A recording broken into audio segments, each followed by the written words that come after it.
안녕. 피타고라스 선생이야. 오늘도 돈의 흐름을 읽는 공식 하나 알려줄게. 브렌트유가 104달러를 뚫었어. 호르무즈 해협이 막힌 지금 유가 150달러가 현실로 다가오고 있어. 무디스는 125달러만 돼도 미국 경기 침체가 터진다고 경고했고, 에너지경제연구원은 최악의 경우 179달러까지 본다고 했어. 월가 황제 피임 회장도 최악의 경우 유가 150달러, 전 세계가 경기 후퇴에 빠진다고 했어. 이 상황에서 한국 증시는 어떻게 될까? 원유 수입의 70%를 중동에 의존하는 우리 경제 직격탄을 맞을 수밖에 없거든. 이런 급변하는 에너지 시장 흐름, 우리 교실에서는 실시간으로 잡아내고 있거든. 자세한 건 뒤에서 알려줄게. 오늘은 유가 150달러 시나리오가 얼마나 현실적인지, 한국 경제와 증시에 미칠 충격은 어느 정도인지, 그리고 지금 당장 포트폴리오를 어떻게 짜야 하는지까지 전부 알려줄게. 근데 여기서 가장 중요한 게 뭔지 알아? 이 상황에서 돈을 버는 종목과 잃는 종목이 완전히 갈린다는 거야. 그 구체적인 종목 이름과 근거 3교시에서 낱낱이 공개할게. 준비됐으면 바로 시작한다.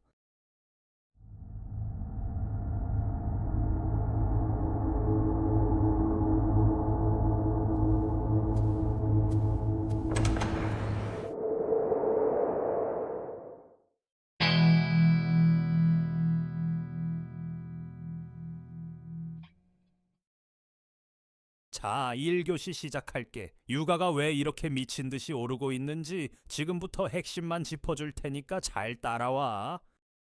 3월 24일 기준 WTI가 92달러 35센트야. 하루 만에 4.79%가 올랐어. 브렌트유는 104달러 49센트. 이란 전쟁이 터진 뒤로 100달러를 훌쩍 넘어버렸지. 왜 이렇게 된 거냐? 핵심은 호르무즈 해협이야. 전 세계 원유 물량의 약 20%가 이 좁은 바닷길을 지나가거든. 근데 이란 전쟁이 터지면서 이 길이 사실상 막혀버린 거야. 호르무즈 해협을 한마디로 설명하면 원유의 목줄이야. 이 길이 막히면 전 세계 에너지 공급이 숨을 못 쉬는 거지. 제프리스 사나 트레이드닷컴의 니코스 차브라스 애널리스트는 호르무즈가 사실상 폐쇄 상태라고 했어. 공급 차질이 계속되고 있다는 거지. 한국이랑 일본 같은 아시아 국가들이 가장 큰 타격을 받고 있어. 생각해봐. 마트에서 갑자기 쌀 공급이 끊기면 남은 쌀값이 폭등하는 것처럼 원유도 마찬가지야. 공급이 줄면 가격은 무조건 오르거든.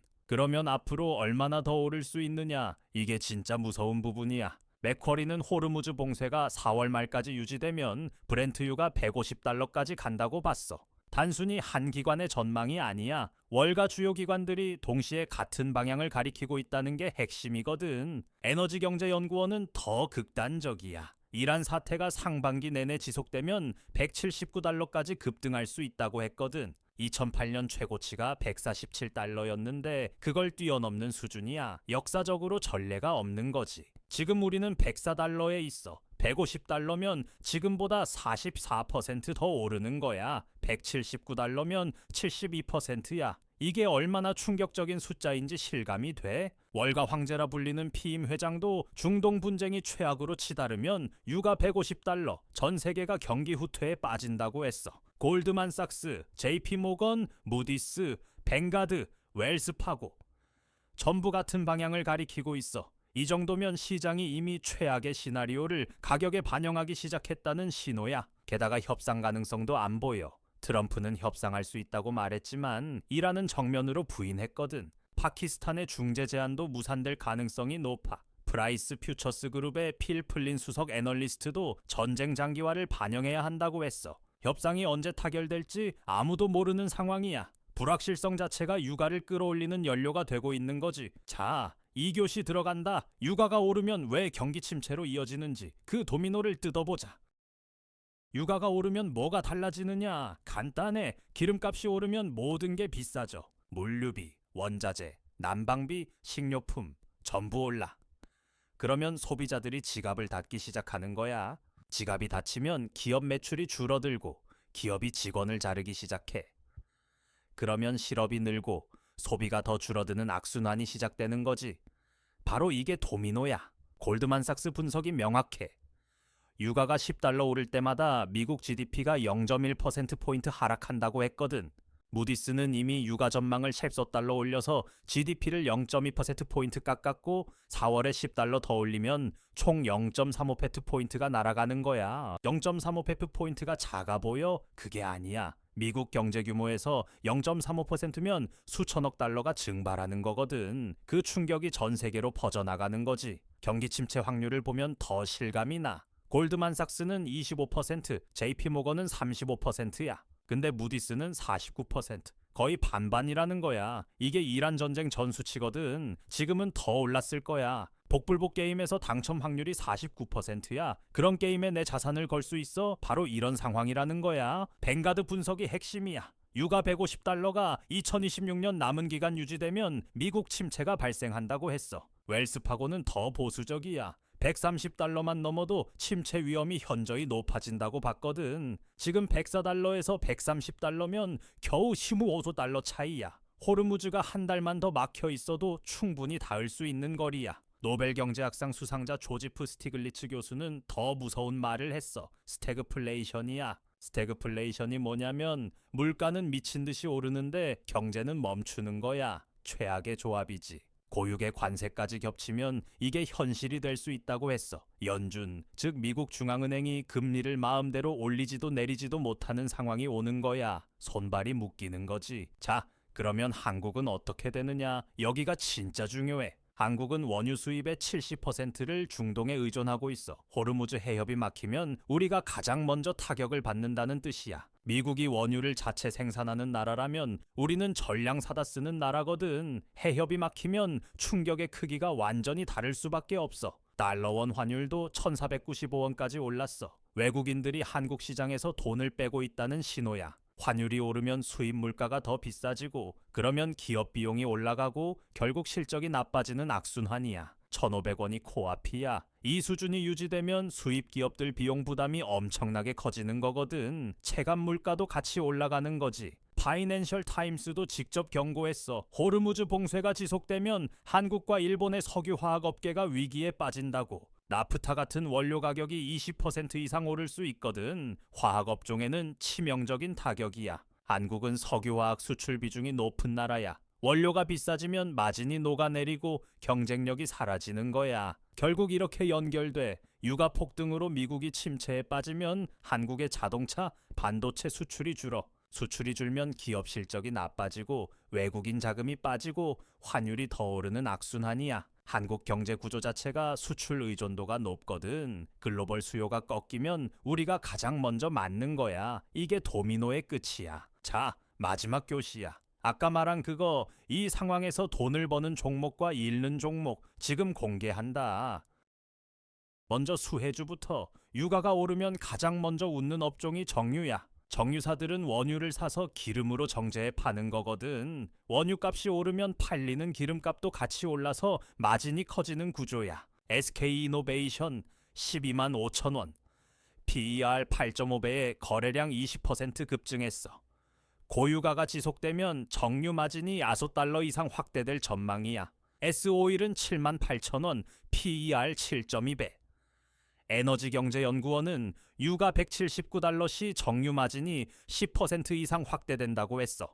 한국석유도 PER 6.8배의 거래량이 급증하고 있어. 중동 의존도가 높아서 오히려 단기적으로는 수혜를 보는 구조야. PER이 낮다는 건 그만큼 저평가돼 있다는 뜻이야. 유가 상승 국면에서 정유주는 역사적으로 강세를 보여왔거든. 지금이 그 구간이야. 간접 수혜주도 있어. 호르무즈가 막히면 대체 에너지 공급이 중요해지거든. 포스코 인터내셔널은 LNG 수입 확대 수혜주야. 6만 원의 PER 9.1배. 두산에너빌리티는 원전과 LNG 플랜트 테마로 최근 5% 올랐어. 에너지 안보가 화두가 되면 이 종목들이 주목받는 거야. 자, 이제 반대쪽이야. 고육에 직격탄 맞는 종목들, 이거 꼭 알아야 해. LG화학 35만원, 하루 만에 3% 빠졌어. 원유 가격이 오르면 원료비가 직접 올라서 마진이 쪼그라들거든. 롯데케미칼은 더 심해. 5% 하락의 나프타 원료비 20% 상승 리스크를 안고 있어. 지금 이 종목들을 들고 있다면 비중 조절을 진지하게 고민해봐야 해. 대한항공은 4% 하락. 항공사는 연료비가 비용의 30% 이상이라서 유가 오르면 바로 실적에 반영돼. 현대차도 2% 빠졌어. 글로벌 경기 침체가 오면 소비자들이 차를 안 사거든. 유가 상승과 소비 둔화의 이중 타격이야. 이 두 가지가 동시에 오면 자동차 업종은 버티기 어려운 구조야. 정리하면 이래. 포트폴리오 전략은 크게 세 가지야. 첫째, 정유와 에너지 비중을 늘려. SK이노베이션, S오일, 포스코 인터내셔널. 유가가 오르는 한 이 종목들은 수혜를 받아.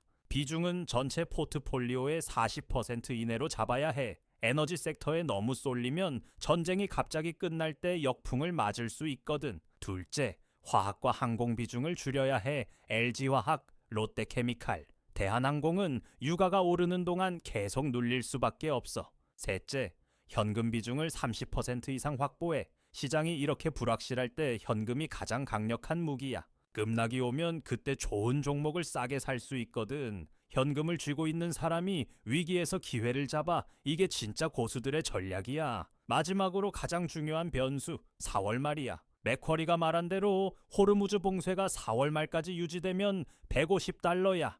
에너지경제연구원 기준 상반기 전체면 $179야. 4월 한 달이 올해 투자의 분수령이 될 거야. 이 기간 동안 뉴스 하나하나에 귀를 기울여야 해. 협상 신호가 나오면 정유주를 줄이고 봉쇄가 확대되면 비중을 더 늘리는 거야. 자, 그러면 이런 흐름 속에서 우리 교실 학생들은 어떻게 접근했는지 알려줄게. 이란 전쟁이 터졌을 때 우리 교실에서는 실시간으로 정유주 진입 시점을 공유했어. 동시에 화학주 리스크를 사전에 경고해서 손실을 피한 학생들이 많았지. 시장이 움직이기 전에 먼저 알고 먼저 대응한 거야. 이게 혼자 공부할 때랑 함께 할 때의 차이야. 이게 우연이 아니야. 시장은 하루 이틀 사이에 완전히 뒤집혀. 이 영상을 보는 지금 이 순간에도 유가는 움직이고 있어. 4월 말이 다가올수록 변동성은 더 커질 거야. 실시간으로 정보를 받고 바로 대응한 학생들이 수익을 냈어. 물론 분산 투자와 리스크 관리가 기본이야. 한 종목에 올인하는 건 절대 안 돼.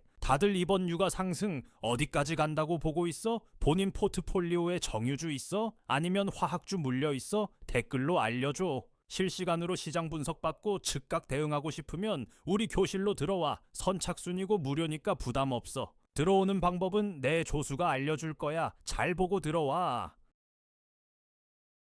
안녕하세요. 선생님 제자 김한나예요. 지금부터 교실 입장하는 방법을 차근차근 알려드릴게요. 자, 고정 댓글을 보시면 이 링크를 눌러주세요. 그 다음 입장하기 버튼을 눌러주세요. 그럼 교실 입장 전에 간단하게 선생님이 질문을 하실 거예요.